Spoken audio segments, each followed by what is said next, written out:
जय हिंद। आज हम लोग देखेंगे भारतीय इतिहास में आधुनिक भारतीय इतिहास का एक महत्वपूर्ण टॉपिक जो भारतीय राष्ट्रीय कांग्रेस की स्थापना से संबंधित है। इससे संबंधित महत्वपूर्ण जानकारी हम लोग प्राप्त करेंगे और जो प्रतियोगी परीक्षाओं एवं अन्य परीक्षाओं में पूछे जाते हैं और इसी से रिलेटेड हम लोग पिछले वीडियो में हम लोग देखे हैं कि भारतीय राष्ट्रीय कांग्रेस की स्थापना कैसे होती है, कहाँ होती है, इसका मुख्य उद्देश्य क्या है और इसके संस्थापक कौन हैं और भारतीय राष्ट्रीय कांग्रेस आगे चल के भारतीय स्वतंत्रता संग्राम में अपनी भूमिका किस तरह से निभाती है। इस प्रकार से विभिन्न तथ्यों के बारे में हम लोग जाने हैं और आगे नेक्स्ट टॉपिक में जो कांग्रेस के विशेष अधिवेशन एवं जो अन्य अधिवेशन बुलाए गए हैं उससे संबंधित विभिन्न प्रश्न को जानेंगे और देखेंगे कि इससे किस प्रकार के प्रश्न पूछे जाते हैं। तो चलिए हम लोग शुरू करते हैं। जिस भारतीय राष्ट्रीय कांग्रेस संस्था की स्थापना 1885 ईस्वी में ए.ओ. होम द्वारा किया गया था और जो मुंबई के तेजपाल संस्कृत महाविद्यालय में हुआ था और इसके जो नामकरण किए थे दादा भाई नौरोजी और इनसे जो विभिन्न विचारें थी जैसे लॉर्ड कर्जन का या फिर लॉर्ड डॉफ्रिन के बारे में, ये सभी तथ्य हम लोग पिछले वीडियो में जाने हैं। और भारतीय राष्ट्रीय कांग्रेस की स्थापना के समय भारत के जो गवर्नर जनरल थे वो लॉर्ड डॉफ्रिन थे। उन्हीं के कार्यकाल में 1884 से 1888 तक उनका कार्यकाल रहा और 1885 में भारतीय राष्ट्रीय कांग्रेस की स्थापना की गई थी। अब हम लोग 1917 तक जो कांग्रेस के अधिवेशन हुए थे जिसका अध्यक्षता एनी बेसेंट ने की थी, उसके बारे में हम लोग जान गए थे। और एनी बेसेंट जो थी भारतीय राष्ट्रीय कांग्रेस की प्रथम महिला अध्यक्ष थी जो थियोसॉफिकल सोसाइटी से संबंध रखती थी। आगे चल के उन्होंने होम रूल आंदोलन चलाए और इससे विभिन्न प्रश्न बनते हैं। तो अब आगे हम लोग देखते हैं कि भारतीय राष्ट्रीय कांग्रेस का अधिवेशन जो होता है 1920 में, और 1920 में एक महत्वपूर्ण बात यह होती है कि 1920 का अधिवेशन जो था वो विशेष अधिवेशन बुलाया गया था और 1920 के विशेष अधिवेशन कलकत्ता में बुलाए गए थे और इसका अध्यक्षता जो कर रहे थे लाला लाजपत राय कर रहे थे। और इस विशेष अधिवेशन का अधिवेशन बुलाने का समय से पहले ही बुलाने का मुख्य उद्देश्य यह था कि इसमें असहयोग आंदोलन से संबंधित प्रस्ताव को पास करना था, क्योंकि गांधी जी का यह विचार था कि अंग्रेज़ों के विरोध में असहयोग आंदोलन किया जाए। लेकिन इस विशेष अधिवेशन में क्या हुआ कि यह प्रस्ताव पारित नहीं हो सका था। और तो कांग्रेस का जो वार्षिक अधिवेशन जो दिसंबर महीने में होते थे उस 1920 के अधिवेशन जो नागपुर में हुआ और इसका अध्यक्षता जो कर रहे थे वीर राघवाचारी कर रहे थे और इन्हीं के अध्यक्षता में असहयोग आंदोलन का प्रस्ताव पारित कर लिया गया। तो ये अति महत्वपूर्ण है क्योंकि ये बार बार प्रश्न पूछे जाते हैं कि राघवाचारी किनके अध्यक्षता में असहयोग आंदोलन का प्रस्ताव क्या किया गया था, पारित कर लिया गया था। तो वीर राघवाचारी के किस अधिवेशन में, तो नागपुर अधिवेशन में। अगर विशेष अधिवेशन से पूछा जाता है कि कांग्रेस का विशेष अधिवेशन कब बुलाया गया, तो कलकत्ता में बुलाया गया था। अब हम लोग देख लेते हैं 1924 से बेलगांव कर्नाटक में। यह भी काफ़ी इम्पोर्टेंट है। इम्पोर्टेंट इसलिए है कि इसका अध्यक्षता जो है महात्मा गांधी कर रहे थे और जो कि पूरे भारतीय राष्ट्रीय कांग्रेस में एक ही बार वो अध्यक्षता किए हैं और वो 1924 के अधिवेशन में बेलगांव अधिवेशन कर्नाटक में गांधी जी नेतृत्व किए। तो ये तीनों का तीनों प्रश्न जो है काफ़ी इम्पोर्टेंट है। किस अधिवेशन में, तो 1924 में। कहाँ, तो बेलगांव में। और 1924 का नेतृत्व अध्यक्षता कौन कर रहे थे? तो गांधी जी कर रहे थे। अब हम लोग आगे देखते हैं 1925 का, ये भी काफ़ी इम्पोर्टेंट है। यह अधिवेशन जो है कानपुर में बुलाया गया था और इसकी अध्यक्षता जो है सरोजनी नायडू कर रही थी और स्वर्ग वकीला के रूप में जानी जाती है सरोजनी नायडू। और ये भारत की प्रथम महिला जो है राष्ट्रीय कांग्रेस का अध्यक्ष बनी है। ये भी प्रश्न पूछे जाते हैं तो इसको भी आप लोग ध्यान में रखेंगे। आगे देखते हैं 1929 में यह लाहौर में अधिवेशन बुलाया गया था और इसके अध्यक्षता जो है जवाहरलाल नेहरू कर रहे थे। और इसी अधिवेशन में जवाहरलाल नेहरू ने सबसे पहले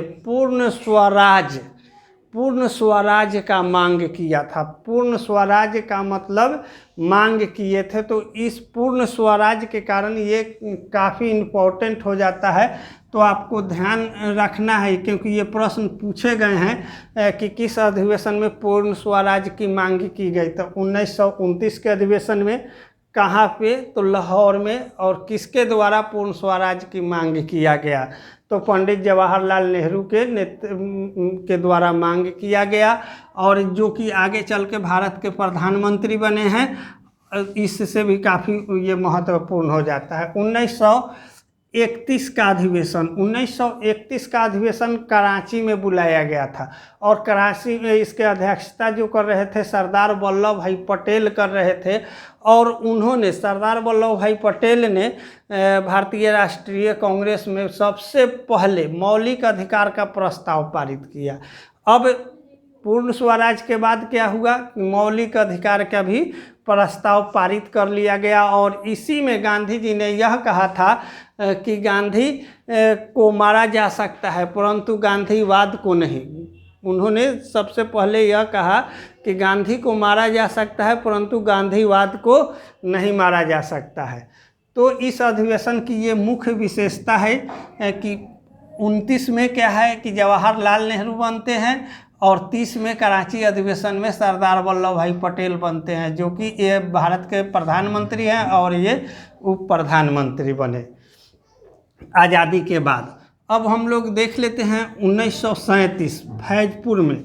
और यह कांग्रेस का अधिवेशन जो है गांव में बुलाया गया था। फैजपुर जो है यूपी का एक छोटा सा गांव है, वहीं पे यह अधिवेशन बुलाया गया था। और इस अधिवेशन का मुख्य उद्देश्य यह था कि इसके पहले जितने भी अधिवेशन बुलाए गए थे वो या तो बड़े शहर थे या महानगर में बुलाए गए थे। हम लोग देखे हैं कि सबसे ज़्यादा भारतीय राष्ट्रीय कांग्रेस का जो अधिवेशन हुआ है वह कोलकाता में हुआ है, मुंबई में हुआ है, इन सब जगहों पर, या फिर मद्रास में हुआ है, इन सब जगहों पर अधिक ज़्यादा हुआ है, लेकिन गांव में नहीं। तो कांग्रेस का पकड़ जो थोड़ा था, गांव में प्रभाव कम देखा जा रहा था। इसी उद्देश्य को प्रभावशाली बनाने के लिए वो क्या किया गया कि फैजपुर में बुलाया गया था और इसका नेतृत्व फिर से जवाहरलाल नेहरू कर रहे थे। और इसमें यह अधिवेशन की मुख्य विशेषता यही रही कि यह गाँव में बुलाया गया।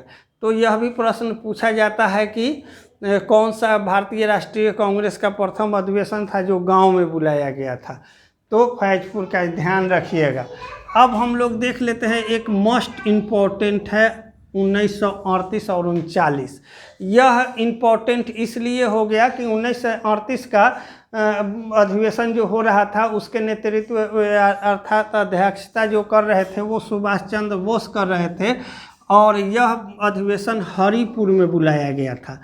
और दूसरा है कि इसमें उन्होंने क्या किया था कि राष्ट्रीय नियोजन समिति का क्या किया था कि प्रस्ताव पारित कर दिया था। भारतीय राष्ट्रीय नियोजन समिति का प्रस्ताव इसमें पारित हो गया था, लेकिन फिर से 1939 में सुभाष चंद्र बोस को ही क्या किया जाता है, चुना जाता है। तो यहाँ थोड़ा सा मतभेद उत्पन्न होता है अध्यक्ष पद के लिए। और जो गांधी जी के सहयोगी थे वो चाहते थे कि पट्टाभी सीतारमैया अध्यक्ष पद पर बने, जबकि अन्य लोगों का यह मांग था कि सुभाष चंद्र बोस ही अध्यक्ष पद पर रहे। तो अंततः यह करना पड़ा कि उन दोनों में चुनाव हुई और चुनाव में सुभाष चंद्र बोस पट्टाभी सीतारामैया को क्या करते हैं, पराजित करते हैं और उसके बाद फिर अध्यक्ष पद के लिए बन जाते हैं। लेकिन जब जीतने के बाद सुभाष चंद्र बोस को लगा कि गांधी जी के व्यवहार और प्रभाव के कारण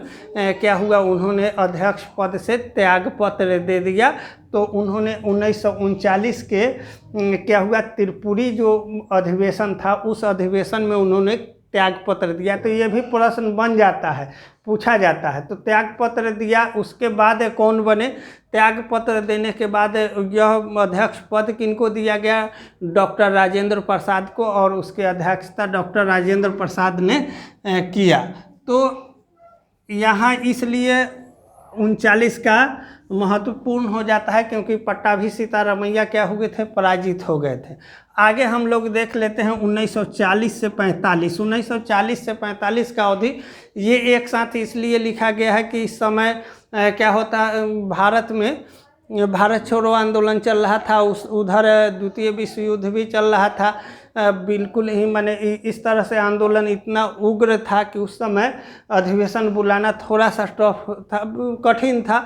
तो लगातार 40 से 45 तक इसकी अध्यक्षता जो है अबुल कलाम आज़ाद ही करते रहे, अबुल कलाम आज़ाद ही करते रहे और सबसे लंबे समय तक अध्यक्ष पद पर नियुक्त रहे।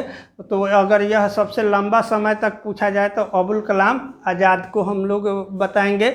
और सबसे युवा भारतीय राष्ट्रीय कांग्रेस के भी अध्यक्ष कौन है, तो अबुल कलाम आज़ाद ही हैं। अब हम लोग देख लेते हैं 1946 और 47 का। 1946 और 47 का कांग्रेस का अधिवेशन जो बुलाया गया वो मेरठ में बुलाया गया, यूपी में है मेरठ, यहाँ पर बुलाया गया। और इसकी अध्यक्षता जो कर रहे थे जेबी कृपलानी कर रहे थे, जेबी कृपलानी कर रहे थे। तो यहाँ यह प्रश्न बन जाता है कि भारत के स्वतंत्रता के समय, भारत के स्वतंत्रता के समय भारतीय राष्ट्रीय कांग्रेस के अध्यक्ष कौन थे, तो जेबी कृपलानी थे, और जो कि स्वतंत्रता तक वही रहे। तो इससे ये प्रश्न बनते हैं। अब आगे हम लोग देख लेते हैं कि 1948 से 1948 में क्या होता है, फिर से 2-3 साल का गैप होता है। उसके बाद 48 में गैप तो इसमें कहीं नहीं है, लेकिन 48 में क्या होता है कि फिर से अधिवेशन बुलाया जाता है। और अधिवेशन में क्या होता है कि 55वां यह अधिवेशन रहता है भारतीय राष्ट्रीय कांग्रेस का, और यह जयपुर में बुलाया जाता है। और इसमें क्या होता है, पट्टाभी सीतारामैया को अध्यक्ष पद दिया जाता है। और इस अध्यक्ष पद में और ये अंतिम अधिवेशन था भारतीय राष्ट्रीय कांग्रेस का। इस प्रकार से हम लोग देखें कि कुल जो है 55 अधिवेशन हुए हैं, और 55 अधिवेशन का कुछ न कुछ विशेष महत्व रहा है। और इसमें कुछ क्या है, नियम पारित किए गए हैं। उसका मुख्य उद्देश्य है भारतीय स्वतंत्रता की प्राप्ति। और भारत जब स्वतंत्रता को प्राप्त कर लेता है, और भारतीय राष्ट्रीय कांग्रेस एक ऐसी संस्था उभर के आती है जो भारतीय स्वतंत्रता के में अहम भूमिका निभाती है। और इससे महत्वपूर्ण प्रश्न जो हैं आप लोग एक बार से 2-3 बार इसको अच्छा से रिवीजन कर लीजिएगा। और ये भी यहाँ से भी काफ़ी प्रश्न पूछे जाते हैं, इसको भी आप अच्छे से रिवीजन करेंगे, निश्चित रूप से आपको सब समझ में आ जाएगा। तो आई होप आप लोग सभी बातें समझ गए होंगे। मिलते हैं हम लोग नेक्स्ट वीडियो में नेक्स्ट टॉपिक के साथ, तब तक के लिए धन्यवाद।